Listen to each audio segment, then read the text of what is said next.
Hello everyone, welcome back to my YouTube channel. आज के इस वीडियो में मैं आपके लिए लेके आई हूँ एक बहुत ही interesting concept. So without wasting any time let get started. तो हम आज पढ़ने वाले हैं बी, बीन और बीन के बारे में कि इनका यूज़ कब और कहाँ करना है। तो चलिए इस वीडियो को हम आगे बढ़ाते हैं और इनका सही यूज सीखते हैं।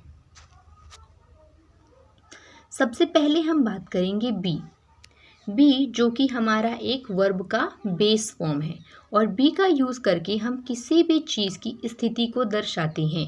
जैसे I am a student, I am a doctor, I am a teacher, she is my friend, she is my best friend, right. ऐसे एग्जाम्पल मैंने लिए हैं। जैसे आई एम अ स्टूडेंट, मैं एक छात्र हूँ, मैं एक छात्र हूँ, आई एम अ स्टूडेंट। वह एक डॉक्टर है, शी इज़ अ डॉक्टर, वह एक डॉक्टर है, शी इज़ अ डॉक्टर। वे मेरे मित्र हैं, दे आर माई फ्रेंड्स, वे मेरे मित्र हैं, they are my friends.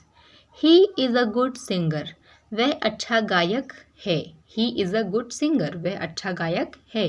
I am happy today, मैं आज खुश हूँ, आई एम हैप्पी टुडे। तो बी का जो यूज़ है वो हम क्या कर रहे हैं, बताने के लिए कि किसी भी चीज़ की स्थिति क्या है। ठीक है, इसके सेकेंड रूल पे चलते हैं। सेकेंड रूल हमारा बहुत ही इंपॉर्टेंट है, जिसमें हम क्या करते हैं, बी का यूज़ करते हैं मॉडल वर्ब के बाद। बी का यूज़ हम करते हैं मॉडल वर्ब के बाद, जैसे can be, could be, will be. ठीक है, तो देखते हैं इस प्रकार के सेंटेंस कैसे बनेंगे। पहला हमारा एग्जाम्पल है, मैं कल वहाँ रहूँगा, I will be there tomorrow. आई हमारा यहाँ पे सब्जेक्ट है, विल हमारा क्या है, मॉडल वर्ब, जिसके बाद हमने बी का यूज़ किया है। मैं कल वहाँ रहूँगा, I will be there tomorrow. Next example है, वह आपको देखकर खुश होगी, she would be happy to see you. वह आपको देखकर खुश होगी, she would be happy to see you. यहाँ पे भी शी हमारा सब्जेक्ट है और वुड हमारा मॉडल वर्ब है, जिसके बाद हमने बी का यूज़ किया है। यह आसानी से किया जा सकता है, it can be done easily. यह आसानी से किया जा सकता है, it can be done easily. वह एक महान नेता होगा, he will be a great leader, he will be a great leader. वे नौकरी के लिए एकदम सही होंगे, they would be perfect for the job. They हमारा सब्जेक्ट है, वुड हमारा मॉडल वर्ब है और बी हमारा क्या है, बी हमारा जो हम कॉन्सेप्ट पढ़ रहे हैं वो है। ठीक है, तो बी का यूज़ हमने किसके बाद किया है, मॉडल वर्ब के बाद। They would be perfect for the job, वे नौकरी के लिए एकदम सही होंगे। अब हम सीखते हैं बीन के बारे में। Been as a past participle. Been का यूज़ प्रेजेंट परफेक्ट टेंस में किया जाता है जब हम किसी चीज़ के अनुभव या घटना के बारे में दर्शाते हैं या किसी घटना को दर्शाते हैं। फॉर एग्ज़ाम्पल, वह 3 वर्षों से अंग्रेज़ी पढ़ रही है, वह 3 वर्षों से अंग्रेज़ी पढ़ रही है। She has been studying English for 3 years, she has been studying English for 3 years. वह 3 वर्षों से अंग्रेज़ी पढ़ रही है। यहाँ पे हमने क्या किया है, फॉर का यूज़ किया है। फॉर का यूज़ हम कब करते हैं, जब हम फिक्स्ड पीरियड ऑफ टाइम के बारे में बताते हैं तो हम फॉर का यूज़ करते हैं।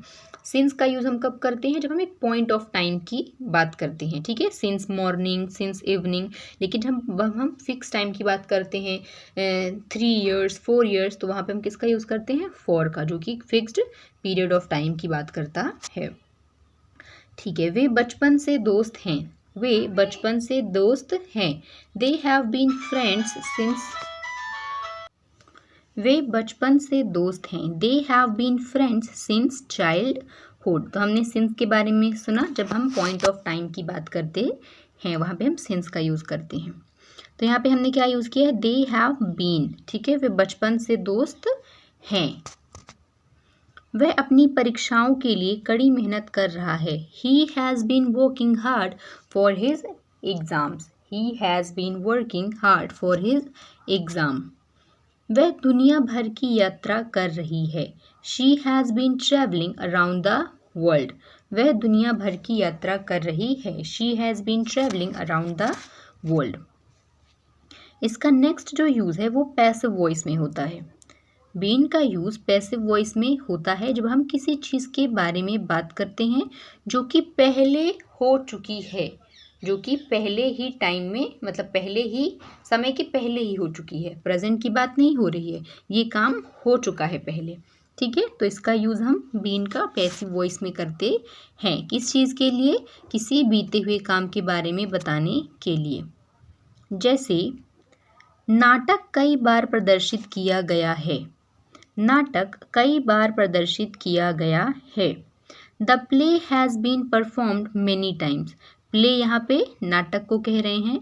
The play has been performed many times. नाटक कई बार प्रदर्शित किया गया है। नेक्स्ट है पैकेज वितरित किया गया है। The package has been delivered. The package has been delivered. Project सफलतापूर्वक पूरी की गई है। The project has been completed successfully. The project has been completed successfully. भोजन पकाया गया है। The food has been cooked. भोजन पकाया गया है। The food has been cooked. Car की मरम्मत की गई है। The car has been repaired. The car has been repaired. तो बीन का यूज़ हम पैसिव वॉइस में भी करते हैं बताने के लिए कि कोई काम हो चुका है। अब हम समझते हैं बीइंग के बारे में। Being as a past participle. Being का यूज़ हम प्रेजेंट कंटिन्यूस टेंस में करते हैं जब हम किसी चीज़ की वर्तमान स्थिति को दर्शाना चाहते हैं। फॉर एग्जाम्पल, मैं सावधानी बरत रहा हूँ। मैं सावधानी बरत रहा हूँ। I am being careful. I am being careful. वह बहुत मददगार साबित हो रही है। She is being very helpful. और ये जो हम एग्जाम्पल्स देख रहे हैं अपनी डेली लाइफ में भी यूज़ करते हैं, राइट। वह बहुत मददगार साबित हो रही है। She is being very helpful. वह बहुत धैर्यवान है। He is being very patient. He is being very patient. वह बहुत सहायक साबित हो रही है। वह बहुत सहायक साबित हो रही है। She is being very supportive. She is being very supportive. Being का नेक्स्ट यूज़ है पैसिव वॉइस में।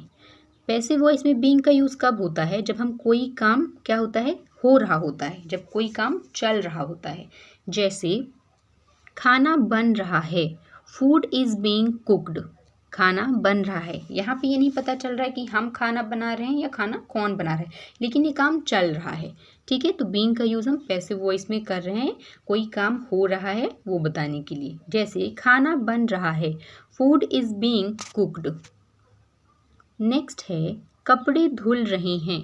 Clothes are being washed. Clothes are being washed. अब आपको एक चीज़ ध्यान रखनी है, हमने यहाँ पे इज़ और यहाँ पे आर का यूज़ किया है क्योंकि फूड जो है वो हमारा क्या हो रहा है, सिंगुलर सब्जेक्ट की तरह काम कर रहा है, इसलिए हमने इज़ का यूज़ किया है। लेकिन क्लोथ्स हमारा प्लूरल सब्जेक्ट की तरह यूज़ हो रहा है, इसलिए हमने आर का यूज़ किया है। तो जब हमारा सब्जेक्ट सिंगुलर होगा तो हम इज़ बीइंग का यूज़ करेंगे, जब हमारा सब्जेक्ट प्लूरल होगा तो हम आर बीइंग का यूज़ करेंगे। ओके, कपड़े धुल रहे हैं। Clothes are being washed. गाना बज रहा है। Song is being played. Song is being played. तो आज का ये वीडियो यहीं तक के लिए था। आई होप आपने वीडियो से कुछ सीखा होगा और ये वीडियो आपके लिए हेल्पफुल होगा। So if you like the video, do like, share and subscribe. Thanks for watching.